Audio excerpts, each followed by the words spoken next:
I would have a photograph of a person,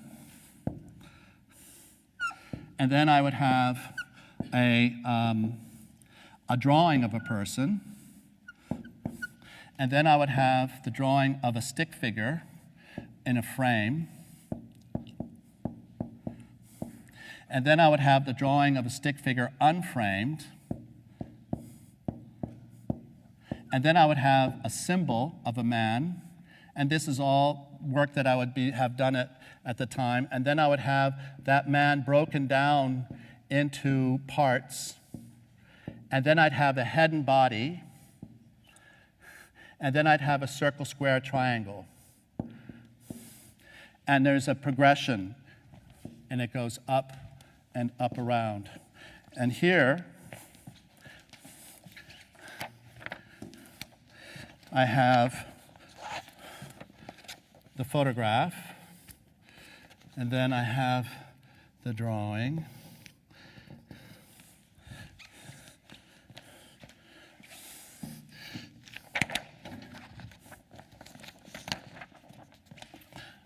The stick figure framed and the stick figure unframed. There's a big difference between these two.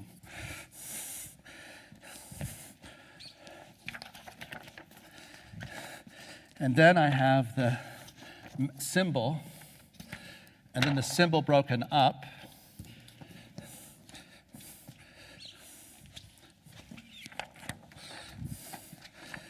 The head and body, which is like an international, like information sign, and then I have this 4 circles. So there's a progression from here. And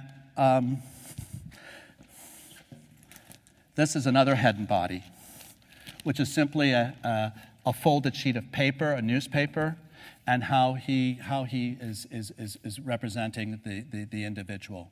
So, and this is considered evidence. And so what I do is I say, his name is Glenn. And if you say his name is Glenn, or if I say his name is Glenn, that makes sense, or his name is Glenn. But when I go to his name is Glenn, it gets a little bit more funny. Or if I go to his name is Glenn, or if I go to this man's name is Glenn, or then here, I go to his name is Glenn.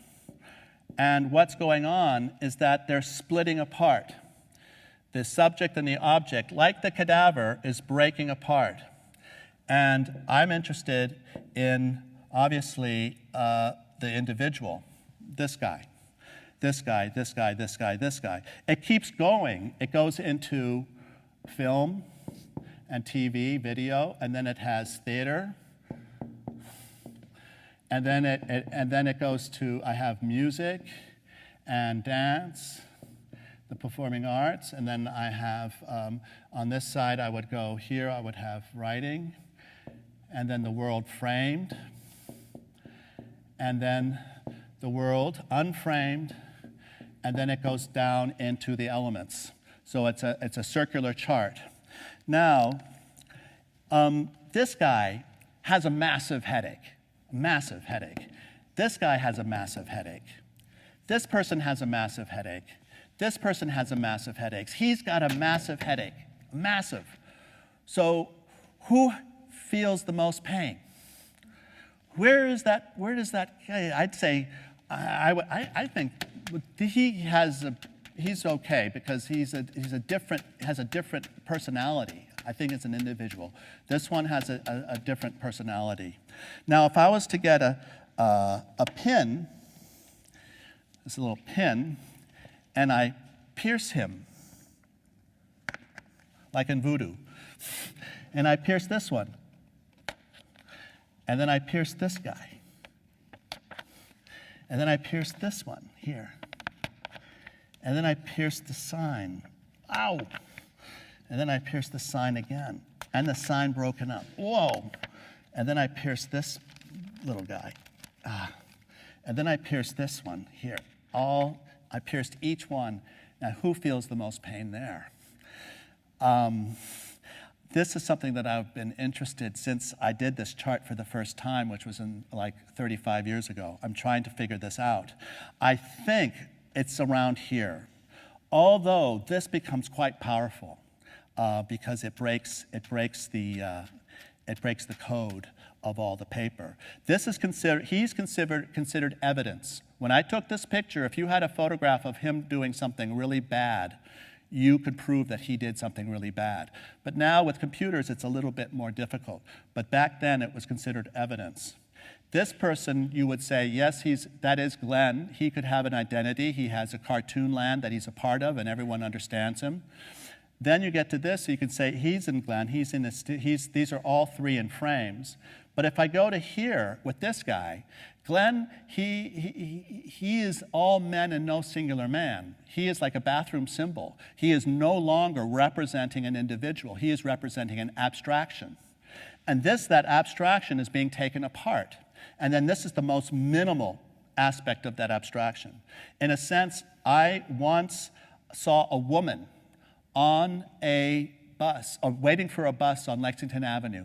And just by the way that she was standing there, I could tell that she was not alone.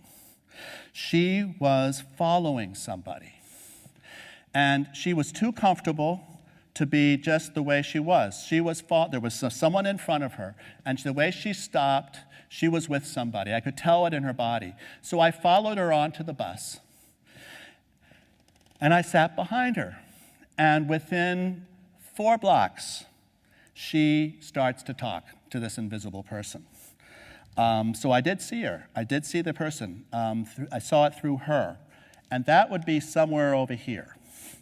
That's in this area of how that's functioning, that you have this breaking up of the work and how it's going in this direction.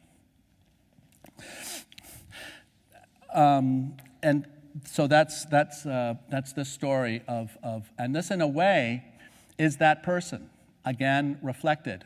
Because if people say, who is that person? I am saying that when you look at a picture, in the meantime, when I was asking about where is the pain, they say now that the pain exists in the chemicals in your brain in relationship to to the image you're looking at or the person you're looking at. And that this breaking down is a representation of me or of us or of when I talk about that person. That person is the person I project, separate from what I'm projecting into. He will never live. He wants to live desperately. He wants to. He really does. But he'll never be. He will always fail. He will never make it. And because he's like Pinocchio, he's made of wood. It will not happen. But he wants it to happen so badly. The difference between that person and Glenn is a point of reference. You see Glenn pricking his finger. That person feels the pain. That's a reverse. It's a reverse thing. So this is, again, the breaking down and the beginning of the work with the hypnosis and of that character that comes up being that person. And I'm still trying to figure out how it all functions.